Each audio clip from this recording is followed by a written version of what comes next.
Welcome back. ఖమ్మంలోని వెలుగుమట్ల భూతాన్ భూములో ఇళ్ల కూల్చివేత తెలంగాణలో పెద్ద రాజకీయ దుమారానికి దారితీసింది. నిర్వాసితులకు న్యాయం చేయాలని పార్టీలు ప్రజా సంఘాలు గొంతెత్తాయి. దీంతో బాధితులకు న్యాయం చేస్తామని ప్రభుత్వం హామీ ఇచ్చింది. బాధితులను గుర్తించి శాశ్వత పరిష్కారం చూపెడుతూ 412 మంది అర్హులైన వారికి ఇందిరమ్మ ఇళ్లను మంజూరు చేసింది. 14 మంది తహసీల్దార్లను రంగంలోకి దించి ప్రత్యేక సర్వే చేపట్టింది ప్రభుత్వం.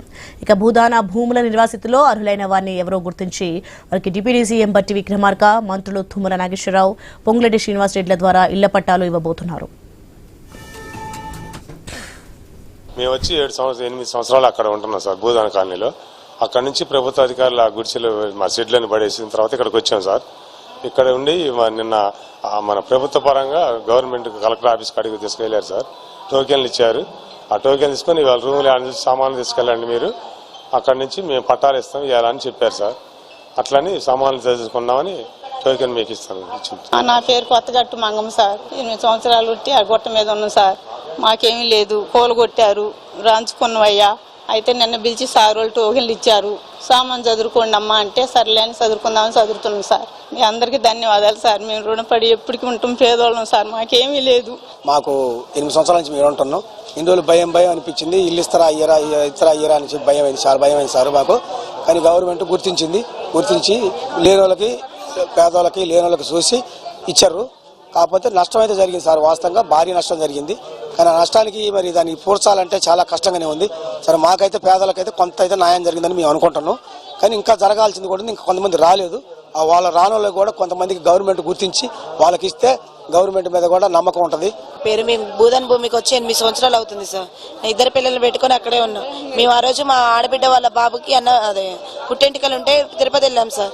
మాకు తర్వాత గుడిసె కూలేసిన తర్వాత మాకు ఫోన్ చేసి, లలిత మీది గుడిసె కూలిపోయింది, మీ సామాన్ అంతా గుల్ల అయిందని అప్పుడు ఫోన్ చేశారు. అటు ఇటుగానే ఇంటికి వచ్చి చూసాక మా సామానే గారి పిల్లగారి బట్టలతో సహా మొత్తం నాశనమై కూర్చున్నాయి సార్. మాకు ఎక్కడ మేము ఇప్పటిదాకా మాకు పేరు రాలే, ఊరు రాలే, ఒక ఫోన్ కాల్ రాలే, మాకు సర్వే కూడా చేయలేదు సార్. మాకు అక్కడ ఏమీ లేదు. మా అత్తగారినేమో లేస్తే బెదిరిస్తే నువ్వు వేనుకూరు వెళ్ళు, నీకు అక్కడ ఇందిరమ్మ ఇల్లు అని మాట్లాడుతున్నారు సార్. మాకైతే అక్కడ ఏమీ లేదు. మాకైతే ఎక్కడో అక్కడ మాకు ఇస్తే చాలు, ఖమ్మం లోకల్లో ఇస్తే చాలు సార్. 9 సంవత్సరాలు అవుతుంది సార్ మేము గుట్ట మీదకి వచ్చి. అక్కడ ఎలుగుమట్ల భూదాన భూమిలో మాకు అక్కడ మేము కిరాయికి ఉంటున్నాం సార్. పాకుబండ బజార్లో కిరాయికి ఉంటుంటే ఇక్కడ మాకు ఇట్లా సంగతి తెలిసి ఇక్కడ అలా లేని వాళ్ళ కోసం ఇల్లులు కట్టుకోవచ్చు, నిర్మించుకోవచ్చు అని చెప్తే అక్కడికి వచ్చాం సార్. కంపల్సరీ మేము మాది అసలు సర్వే చేయలేదు, ఏమి చేయలేదు సార్. మరి మేము అయితే ఇట్లా లేక అందరూ 700 మంది ప్రజలకి ఇల్లులు కూల్చివేసినందుకు 310 మందికే ఇల్లులు వచ్చాయి సార్. ఇప్పుడు ఇంకా 400 మంది ప్రజలందరూ ఇక్కడే ఉన్నాం సార్, అంబేద్కర్ భవనంలో. మాకు కంపల్సరీ న్యాయం చేయాలి అని కోరుతున్నాం సార్. మేమైతే మన గౌరవ మంత్రివర్యులు తుమ్మల నాగేశ్వరరావు గారు మరియు శ్రీనివాసరెడ్డి గారు, బట్టి గారి చేతుల మీదుగా ఆ లబ్ధిదారులకి పట్టాలు ఇస్తూ ఇందిరమ్మ ఇల్లు కూడా శాంక్షన్ చేస్తున్నారు.